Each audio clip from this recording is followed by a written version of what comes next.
OGAccountability.com. So we were kind of just talking a little bit about how everybody in this country's got so sensitive.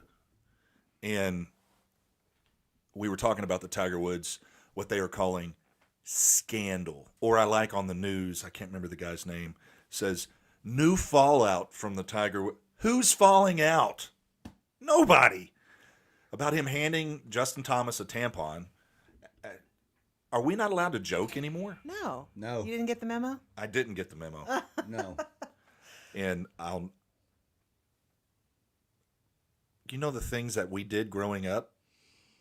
If anybody had a camera around, my God. And that's the problem with all these stupid cameras is everything's forever now. Oh, yeah. And then you post it online. It's there forever. Forever. Yeah. Somebody was telling me, a friend of mine a friend of my parents that's, grew up when JFK was around, was saying, man, the stuff that JFK did and Mickey Mantle and some of these guys, like if there were Babe Ruth, if there were cameras around back then, these guys would have had no job, no career, no anything. The only reason they got away with everything is the press was on their side and there was no internet. That's it. The press is on your side and you're in the public eye. You can kind of do whatever you want. Yeah. If I heard it said so well. When one side of a political party, whether it's Republican, Democrat, Independent, whatever, if you can get to where you control the legal system, look at what's going on. Now they just do stuff out in the open because who's going to convict them? Who's going to stop them? Yeah. Well, I mean, what do you think they're trying to increase the Supreme Court? They're trying to increase the seats. It's all about power. Everything's about power. They never want to give that power up. No. That's the problem. That is the only flaw in the way that everything's set up in our legal system, or in our political system, is that we don't have term limits for these people that are making the laws, right? And anytime one of those parties gets the major control, they're going to try to sway things in their favor to where they don't have to leave. They want to change it forever. All right. And I see that's what's going on right now a lot in Washington. The corruption's out in the open.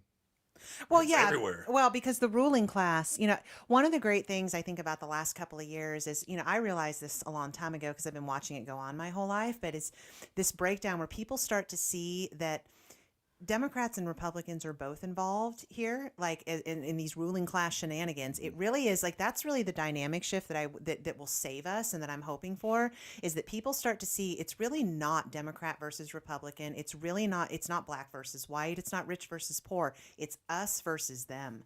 All of us versus them. And there's a lot more of us than there are of them. And they do this smoke and mirrors stuff where they give you the illusion of choice. George W. Bush and Bill Clinton, they're the same guy. It's the illusion. 100%. It's the illusion of choice. It's the establishment versus all of the rest of us. Yep. I was listening to a gentleman that came into my shop before we closed it down, and we brought up January 6th.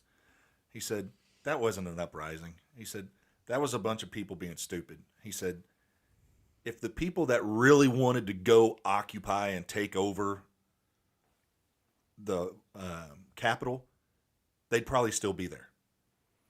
They have a right to show up to their capital. That is our capital. It's the people's capital. It does not belong to the politicians that work for us. They had a right to show up and protest. Well, I like the millions and millions and millions we've spent, to go and now hunt down these people they saw on video.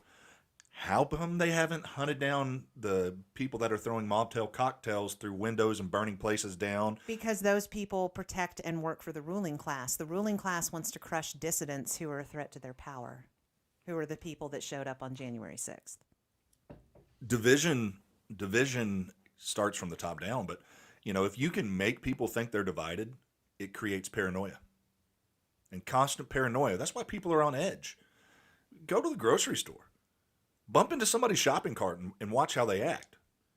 It's like my sister-in-law, she was cracking me up a little bit because I was telling her some things that transpired, and she goes, that doesn't work that way for me. And I'm like, well, why? And she goes, well, you're 6'3" and 240 pounds. She's like, a lot of times most people are going to get out of your way. She's like, I'm a woman. I'm a little woman. They don't get out of my way. And I said, well, I said, no, I don't think that's true. And she's like, no, it's true. And so you go and you deal with these people that are always constantly on edge. And what the heck is it about Waffle House? Do people just go to throw hands at the Waffle House anymore? I think that's a place where drunk people show up quite frequently. That's what it's got to be, man. That's Waffle House's issue right there. And if they're open 24 hours and people go in there after leaving last call. That's right. And that's when things get dicey. That's right. They're hungry and they're drunk. Yep. But, I mean, think about all the videos that are online of people freaking out and attacking fast food workers because their burger wasn't right. They didn't get sauce. And it's like, what is wrong with people? We saw when the chicken sandwich came out with Popeyes, that people were actually people shooting went each nuts other over a chicken sandwich. Well, I mean, look what's being portrayed on the media all the time. People burning down buildings and throwing Molotov cocktails and smashing windows and running into jewelry stores and smashing the glass and running out with jewelry. Look what's going on in LA right now. I mean, or in California. California has become a damn cesspool. Okay, it is a prime example of how not to run a state. But you got these people running in, stealing all this merchandise. And it trickles all the way down to these people who don't get what they want in a fast food restaurant. And they think that kind of behavior is justified because they didn't get what they want. Right? And because they're so entitled and so used to getting what they want when they want it. And the second they don't, they're gonna lash out. Well, there's no consequences for that kind of behavior. 100%. When I was growing up, it has nothing to do with your skin color. It has nothing to do with anything else. No. If you smash and grab, you're going to go to prison for that. That doesn't happen anymore. And I mean, the reason for it is, some of these DAs, they think it's progressive not to lock people up because they're victims of a circumstance or whatever. It's completely backwards. These people are totally backwards. But that's the reason it goes on. If there's no consequences for your behavior, I mean, that's 1 + 1 = 2. Yeah. Well, you see the natural thought process of human beings. Hey, there's a hurricane coming and it can be bad. Let's break in and steal stuff from hardworking people. There's a certain mindset from people, like even it doesn't even have to take something politically wrong. I mean, think about these mom and pop places, and they leave town, they board their place up. Hurricane comes through, devastates a town, and some jack donkey pulled all the wood down and went and stole all the TVs and anything they had of value in there. And it's like, well, good example, Huffman, we flooded. I was on a boat in the back of Lockshire. Out in the middle of the street. The water's like 9 feet deep. I'm on a boat and I hear, hey, help, help. Well, we can't tell where it's coming from. There's so much water, the sound's echoing off. Finally, I look over and I see a guy waving. So, man, we drive over there, pull him out of the water. And I'm like, dude, what are you doing out here? He's like, my house got broke into last night. At the time, it had 4 feet of water in it. Somebody broke into his house, stole his safe and a ton of valuables. And I said, well, bro, the sad part is, that's somebody you know. Probably an addict. If they came and broke in and knew where your safe is, but what I'm getting at is we're in the middle of one of the biggest natural disasters that's ever hit the state of Texas. 54 inches of rain hits this area, and the first thing that pops into somebody's head is, I'm going to go wade through the water and go steal his stuff. That's disgusting. It is. What a double whammy. And that's not even what made him mad. What made him mad was he set a bunch of family heirlooms up, and when they came in, they knocked them all off into the water. Like pictures and different things like that. But people, when you get to a mentality of take, you lose that human connection, and you no longer look at somebody as your equal or somebody as being important. When it's just all about me and everything I get, you don't think anything of. No, they're marked at that point. Yeah. Wasn't there a scripture about, like, if you ignore the Holy Spirit for long enough, you don't hear him anymore? You get to that reprobate mindset. Correct. And I think there are people in our government that are so reprobate, they can literally say something out loud knowing it's a lie 3 times, and they'll believe it, and they can probably pass a lie detector test. Because it's become ingrained that we just lie. Yeah. Lying, I mean, Yeah, that's interesting you bring that up because maybe there is a physiological change that occurs when you start lying like that and actually start believing it, you know? And if because look, as humans, we can evolve, right? And if people get so used to being dishonest, maybe that does change their chemical imbalance where they will pass it. does. They can pass a lie detector test because somewhere deep down inside they really believe it. Even though they know it's a lie, it started out as a lie. I worked with the guy for many, many years. He worked for my dad. He's the first and only person that's ever been forced resignation, fired from the church. The guy could not tell the truth. Literally, you could have him on video, and he didn't care. He could not tell the truth. Isn't that like pathological lying? And here's the saddest part, is that when he left and was asked to leave, he took a bunch of people with him. People need to get where they ask questions and just because you tell me something, and I'm going to tell you this, and maybe this will kind of change the dynamic of what we're talking about. Joe, if you and Liz are friends, or you're friends with somebody, or I'm friends with somebody, and you can come talk to me and make me not like that person just by what you tell me, I'm a weak person. Yeah. Agreed. I am Absolutely. a weak person. You can't make up your own mind. Yeah. You have to satisfy someone else's opinion. Yeah. Yeah, that's it. You are always going to be programmed that way moving forward. Yeah. Yeah, 100%.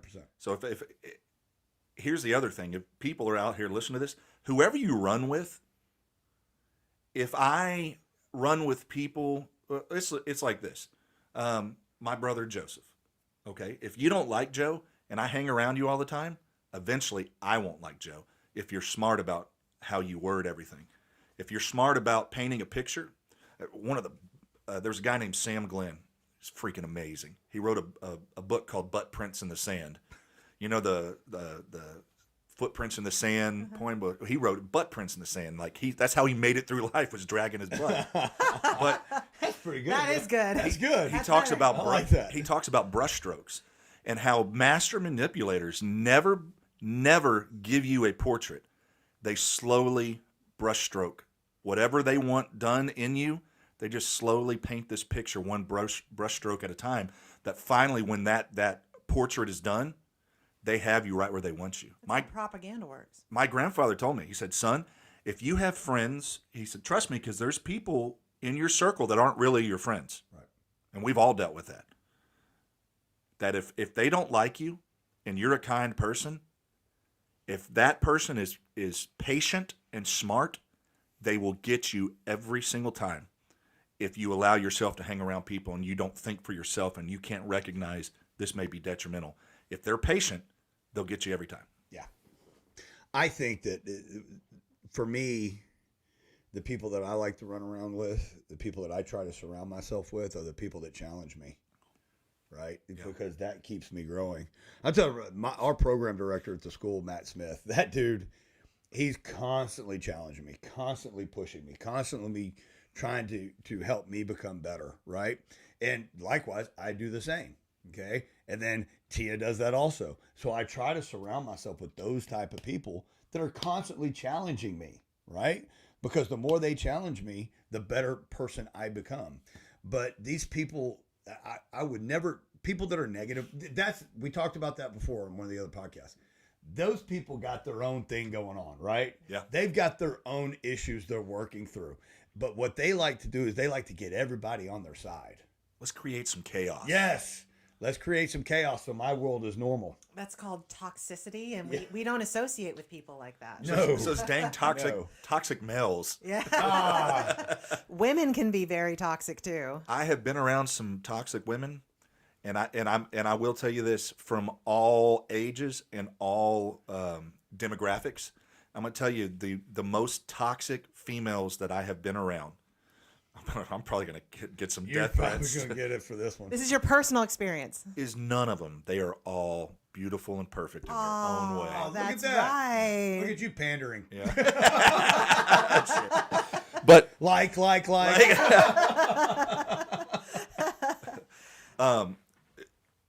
are some of the most toxic women I've ever been around are women that have been hurt and never healed.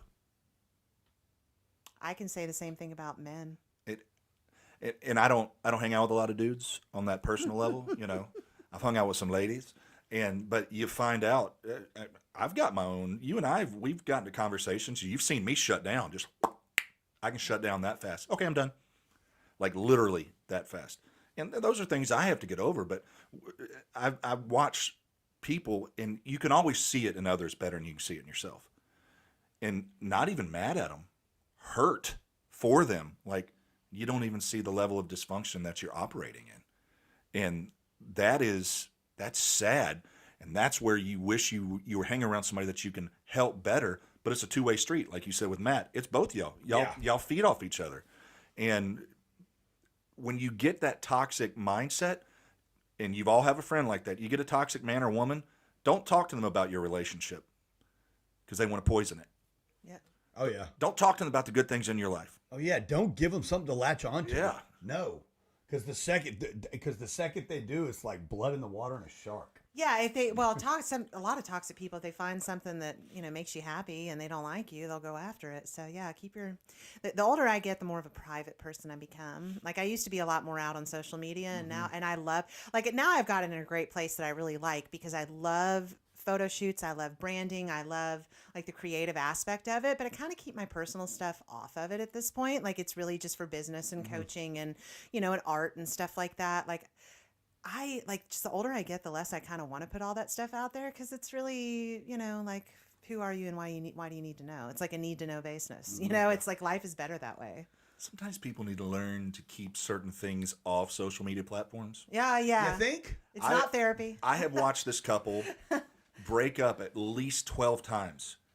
And one week it's cussing him and he's a dog and airing your dirty laundry, and then next week he's the greatest thing ever. And it's like, I'm glad y'all are able to grow past that, but everybody else out here thinks you're a moron. And I know it doesn't matter what other people think, but perception becomes reality. Well, why does that need to be anyone else's business? Yes.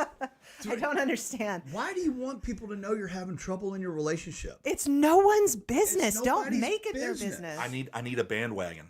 I need people on my side. Yeah. I need justification. Make me feel good. Well, I think that's toxic behavior. If you're that kind of a drama queen that just needs to air, I mean, that really is toxic. That's why you don't like to see it and you remember who those people are because you're like, oh, this thing again. What my dad says it so well. 40 years of being a pastor, he says, if I ever decide to not be a good guy, I'm going to blackmail the hell out of a bunch of y'all because I've got some dirt on all y'all. And of course he's just joking, but what he's really saying is you ought to be glad that I am a good man. Because since that's my dad and we work together, people think that if they say something to him that I automatically know about it and vice versa. No, we don't talk about if you come to me and talk to me, I'm not going to say a word. Well, that's because that's how they are. Yeah. Have you ever heard the quote? It's wonderful. I think it's a Nay Nin, but it was, we don't see the world as it is. We see the world as we are.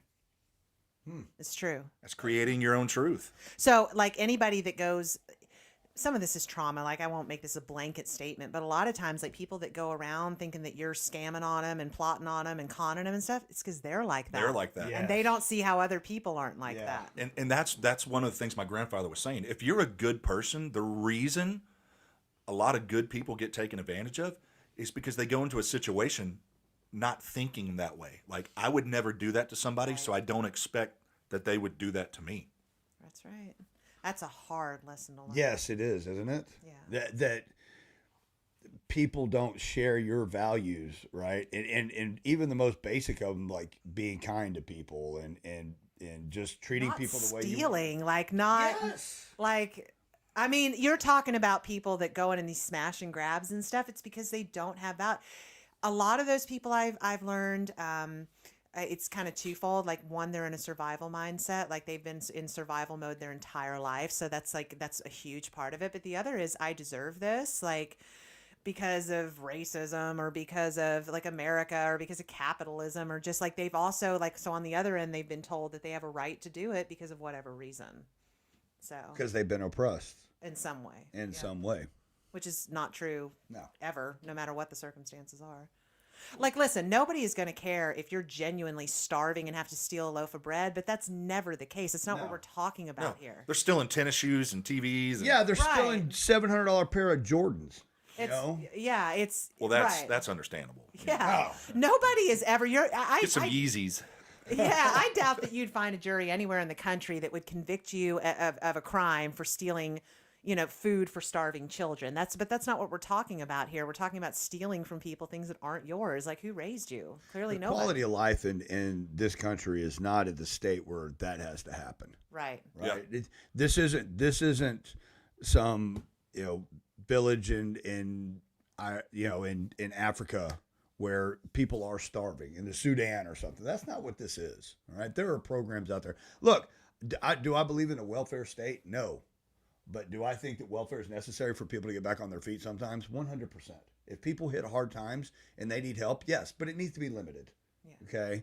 So I don't think that victim mentality, what they want to do is they want to exacerbate it, right? They want to make it look a lot bigger than it really is. Yeah. Because it makes the government more powerful when people are more dependent on the 100%. state. Well, a lot of times Depended on them at that point. That's it's what they buying want. votes. Buying votes with the Yeah. with the phones and all. Yeah. Get a phone. Do you remember that lady came out and she's like, "I'm mad at Obama because he said he was going to give me a house." Yeah. I'm like, wow. Now we don't have to pay for gas. We don't have to, we get free phones. You're talking about we were talking about this whole thing about, it's a hard lesson to learn that not everybody has the same values as you. And then we were talking earlier about these low information voters. That was a really hard one for me to learn, is just how low information and emotionally driven, not logically driven, so many people are. Like, they don't care if something's true. They don't even look into it. If it sounds good, oh, my free phone, I'll vote for you. They don't care. They don't even think about long-term ramifications of that. They don't know anything about history. They don't suspect the government of maybe being up to no good, like nothing's free. It's just amazing. I think that that's a very good point. Okay, and I think that part of the problem has come because the media and the ruling class has put such a premium on emotions, right? Because it sells. Because it sells. Because it's easy. It's an impulse buy for them. Yes. Right. That funnels back to what that comment earlier when I was speaking to somebody. My emotion tells me my truth. That's not what you're doing or what you're saying, but my experience, my emotion says it is. So therefore it's true. A wise person consults their heart and their head.